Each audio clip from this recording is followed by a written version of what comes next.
పెట్టి రాజుగారికి ఇస్తూ ఉండేవాడు. ఆ రాజుగారి దగ్గరికి యోగి వెళ్ళి మొరపెట్టుకున్నాడు, నా పువ్వులు ఎవరో కోసేస్తున్నారు, నువ్వు ఎవరో దొంగ కనిపెట్టి సాక్ష్యం తీసుకురా, అప్పుడు శిక్షిస్తాను అన్నాడు.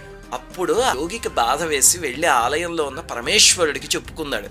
చెప్పుకుంటే అంతే, ఆ లింగం ఒక్కసారి వెనక్కి తిరిగి రాజుగారి మందిరం వైపు ఒక చూపు చూసేసరికి ఇసుక తుఫాన్ వచ్చి ఆ కోట మొత్తం అల్లాడిపోయింది. వెంటనే ఆ రాజు తట్టుకోలేక వెనక్కి వచ్చి ఈయనకి నమస్కారం చేసి, నన్ను క్షమించండి, మీతో ఇలాగ పరాచకాలు ఆడాను నేను, నన్ను రక్షించండి అని చెప్తే అప్పుడు శివుడు శాంతించాడు. అందుకే ఆలయంలో మీరు చూస్తే ఇప్పటికీ శివలింగం వెనక్కి తిరిగింది కదా, అందుకని ఒక ధ్వజస్తంభం ముందు వైపు ఉంటుంది, ఒక ధ్వజస్తంభం వెనక వైపు ఉంటుంది. అందుకే ఆ పరమేశ్వరుణ్ణి చామంతినాథుడు అని కూడా పిలుస్తారు. త్రిచి వెళ్తే మాత్రం ఖచ్చితంగా రాక్ఫోర్ట్ టెంపుల్కి వెళ్ళి పరమేశ్వరుణ్ణి దర్శనం చేసుకోండి.